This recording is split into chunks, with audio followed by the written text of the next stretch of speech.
sa Pilipinas. Kaya naman, anong ginawa? Di maganda nga maraming malalaking negosyo doon eh. Kaya't maraming pondo na gagamitin. Anong ginawa ni Mayor Abby Binay? Ginawang libre lahat.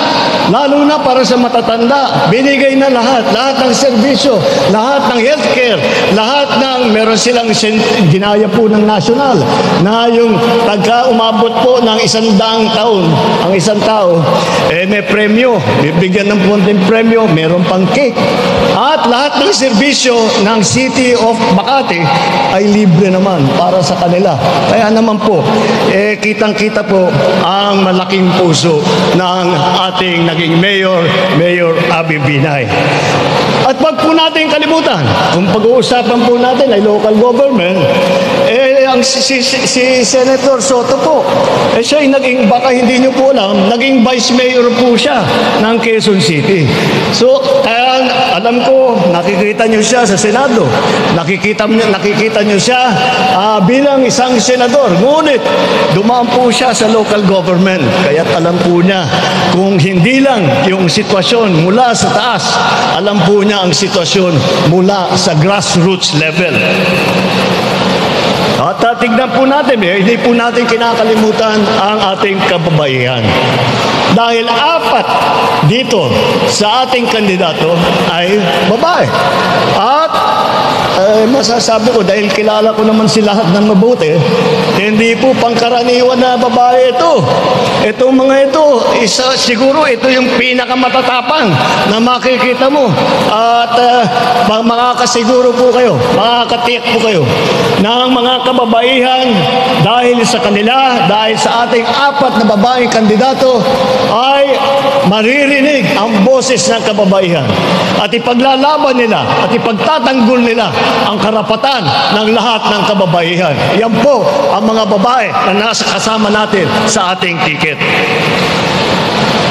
At dahil ang trabaho ng senador ay maging mambabatas, kaya naman, masasabi natin, pati doon, meron tayo mga sanay na mambabatas at meron tayo na abogado. 4 po ang abogado dito sa grupo pong ito. Nandiyan po, si Attorney Benhur Abalos. Siya ay naging abogado at pero iniwanan din niya at nagserbisyo na lang sa publiko. Ang isa pang abogado namin ay si Abby Binay. Attorney Abby Binay din si Mayor Abby Binay. Attorney din yan. At kaya alam niya kung paano magandang sumulat para pagandahin ang mga batas natin. Isa pa, si Pia Cayetano is also an attorney. Attorney Pia Cayetano. Siya rin. Isa pa na talaga naman, sa palagay ko, naririnig yan nyo, talagang inaalalayan niya ang taong bayan. Ganun ang niya, ganun po ang kabaitan niya, pati kayo pinag-exercise. O, kita ninyo, ngayon, napunta lang kayo sa rally, napag-exercise pa kayo para lalakas po mga katawan ninyo. Attorney Tolentino. Si Attorney Tolentino din, abogado din po yan. At kung makakausap po ninyo, makikita naman po ninyo yung galing niya bilang abogado.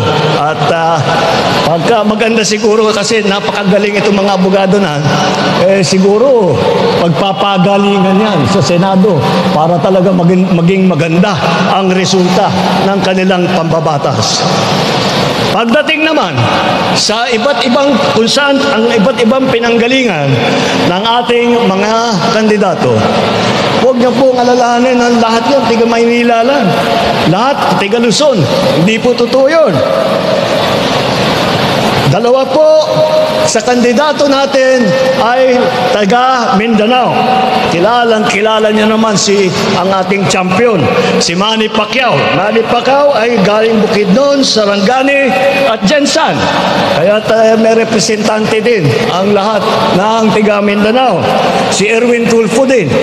Dabawenyo po yan. Siya ay lumaki sa Davao Oriental at sa Sulu. Dahil po, doon po na destino ang kanyang ama na naging bayani ng Pilipinas. At wag po nyo na, baka hindi nyo po alam, dahil may konting history lesson po tayo, ang unang Senator Soto sa kasaysayan ng Pilipinas ay Senator Soto na galing sa Cebu. Kaya ang mga ninuno po ni Senator Soto ay tiga Cebu at ganun din. Alam niya po ang mga kailangan ng ating mga kaibigan sa Cebu at sa Kabisayaan. At kami naman ni Amy, alam naman ninyo, si Imelda, ang mother namin, waray na waray yan. 100% waray po. Kaya naintindihan ni Amy. Nagwawaray po yan si Amy. Siya lang sa amin tatlo na magkapatid na natutong magwaray. Ganun talaga ang pagkapalaki sa amin. At para malaman namin na kakausap namin ang tao, hindi kami naka-spoil na doon sa palasyo. Kaya doon ganyan kami pinalaki. Kaya si Amy rin alam niya kung ano ang sitwasyon, kung anong kalagayan ng ating mga kaibigan. Si Camille naman, Camille Villar, ay ang kanyang mga ninuno po ay galing naman, ay mga Ilonggo naman po. Kaya't meron kayong kababayan dito, meron kayong kasama rito, at makikita ng po ninyo, lahat ng kahit sino sa Pilipinas ay may representante na nanggaling doon sa malapit sa kanila o sa kanila mismo. Para naman, hindi na sinasabi ang inaalala lamang na trabaho, ang tinitignan lang ng mga problema ay yung mga problema sa Maynila. Hindi po tama yun. Dapat talaga, kahit masyadong maingay ang Manila, kailangan pakinggan din po natin ang mga hinain, ang mga hingi, ang mga pangangailangan ng lahat po ng Pilipinas, ng Pilipino. Mga kababayan, palagay ko naman na malinaw ang pinatutunguhan ng ating alyansa. Ito ay ang kaunlaran, hindi pag-aaway-away, hindi ang pang-aapi. Alam niyo po, kaya po kami, sinasabi ko nga, siguro po, pagka yung mga ibang eleksyon, ibang kampanya, makita niyo po lahat ng mga kandidato, pare-parehong suot na kulay. Kami, iba-iba yung kulay namin. Bakit? Tignan niyo po, dahil sila ay isinantabi nila ang politika. Sinantabi nila na ang kanilang sarili na political ambition, political party, at sinantabi nila upang magkaisa lahat at magtulungan lahat para maging matibay, maganda ang kanilang performance pagdating nila sa Senado. Kailangan po natin sa napaka-komplikadong panahon na ito ay ang mga solusyon. Hindi po natin kailangan yung mga maiinit at maanghang na salita na wala namang kinalaman para sa kabubuti ng ating lipunan, sa ikabubuti ng ating kabuhayan. Ang mga kandidato ng alyansa ay kasama natin sa pagtataguyod ng interes at kapakanan ng bawat isang Pilipino. Ipaglalaban natin ang ating soberanyo at karapatan sa pamamagitan ng diplomasya at ng dignidad. Hindi natin isusuko ni isang pulgada ng ating teritoryo at hindi tayo kailangan sumunod sa kahit na sino pa dahil ang Pilipino lang ang may karapatan na magkaroon, na gamitin at magkaroon ng hanap buhay sa ating teritoryo. Hindi po ang mga dayuhan. Sa laban kontra naman sa krimen at sa droga, hindi natin kailangan dumaan sa madugong solusyon. Wala kaming paniniwala na ang solusyon sa droga at saka sa krimen ay pumatay ng libo-libo na Pilipino. May tamang paraan po para tiyakin ang kapayapaan at kaayusan. Yan po ay sa pamamagitan ng maayos na batas at epektibong pagpapatupad ng mga malalakas na suporta sa ating mga kapulisan at sa ating mga local government official. Sa ekonomiya naman, huwag po tayo na maliligaw. Hindi po natin kailangan na umasa sa iligal na mga industriya kagaya ng Pogo. Yung Pogo, ang nangyari, Pogo, pero ang naging pugad ito ng krimen at karahasan. Kaya po ibinan na natin, itigil na natin, marami po tayong ibang mas magandang pwedeng gawin para sa mabuting hanap buhay. Ang solusyon po ay tunay na trabaho, kabuhayan, suporta sa maliliit at sa lahat ng mga nangangailangan. Magkakaisa po tayo sa pagpili ng mga lider na tapat sa tungkulin. Buo ang panindigan at handang maglingkod para sa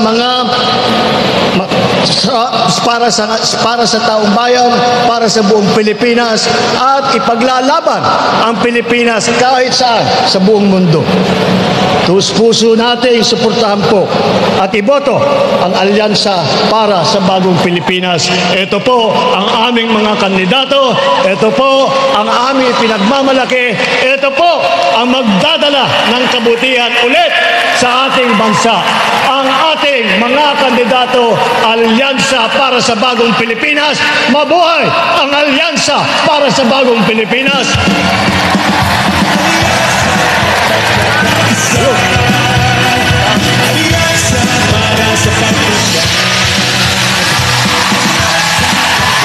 Muli mga kababayan, ang Pangulo ng Republika ng Pilipinas, His Excellency Ferdinand Romualdez Marcos Jr. Alyansa, pinagtibay ng pangarap at adhikain. Sinubok ngunit nanatiling tutok hanggang sa totoo. Alyansa, tutulong.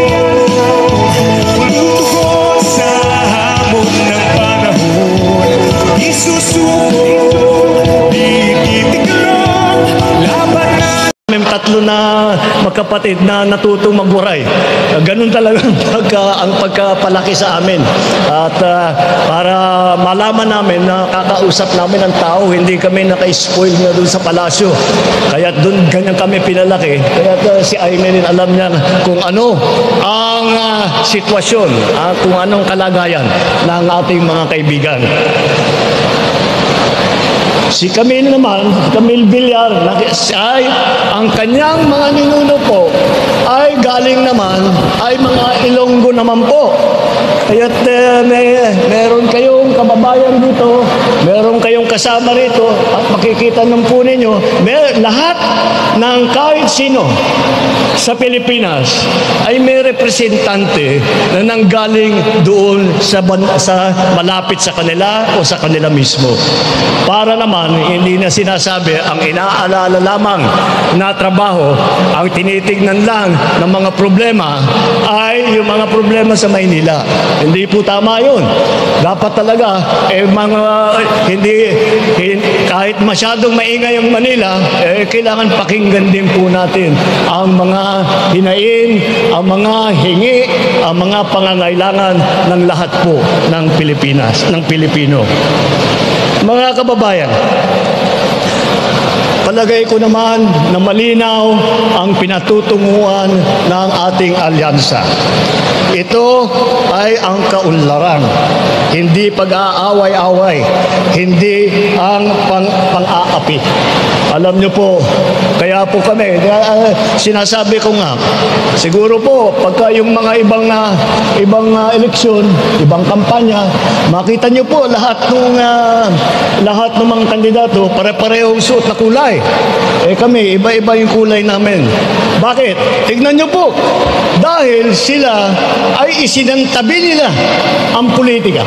Sinantabi nila na ang kanilang sarili na political ambition, political party, at sinantabi nila upang magkaisa lahat at magtulungan lahat para maging matibay, maganda ang kanilang performance pagdating nila sa Senado. Kailangan po natin sa napaka-komplikadong panahon na ito ay ang mga solusyon. Hindi po natin kailangan yung mga maiinit at maanghang na salita na wala namang kinalaman para sa kabubuti ng ating lipunan, sa ikabubuti ng ating kabuhayan. Ang mga kandidato ng alyansa ay kasama natin sa pagtataguyod ng interes at kapakanan ng bawat isang Pilipino. Ipaglalaban natin ang ating soberanyo at karapatan sa pamamagitan ng diplomasya at ng dignidad.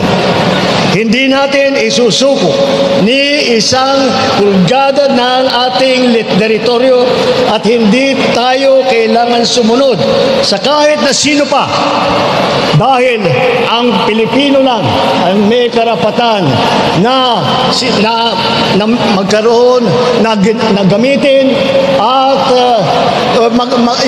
magkaroon ng hanap buhay sa ating teritoryo. Hindi po ang mga dayuhan. Sa laban kontra naman sa krimen at sa droga, hindi natin kailangan dumaan sa madugong solusyon. Wala kaming paniniwala na ang solusyon sa droga at saka sa krimen ay pumatay ng libo-libo na Pilipino. May tamang paraan po para tiyakin ang kapayapaan at kaayusan. Yan po ay sa pamamagitan ng maayos na batas at epektibong pagpapatupad ng mga malalakas na suporta sa ating mga kapulisan at sa ating mga local government official. Sa ekonomiya naman, huwag po tayo na maliligaw. Hindi po natin kailangan na umasa sa illegal na mga industriya kagaya ng Pogo. Yung Pogo, ang nangyari, Pogo, pero ang naging pugad ito ng krimen at karahasan. Kaya po ibinan na natin, itigil na natin, marami po tayong ibang mas magandang pwedeng gawin para sa mabuting hanap buhay. Ang solusyon po ay tunay na trabaho, kabuhayan, suporta sa maliliit at sa lahat ng mga nangangailangan. Magkakaisa po tayo sa pagpili ng mga lider na tapat sa tungkulin. Buo ang panindigan at handang maglingkod para sa taong bayan, para sa buong Pilipinas at ipaglalaban ang Pilipinas kahit saan sa buong mundo. Tus-puso nating suportahan po at iboto ang alyansa para sa bagong Pilipinas. Ito po ang aming mga kandidato. Ito po ang aming pinagmamalaki. Ito po ang magdadala ng kabutihan ulit sa ating bansa. Ang ating mga kandidato, alyansa para sa bagong Pilipinas. Mabuhay ang alyansa para sa bagong Pilipinas.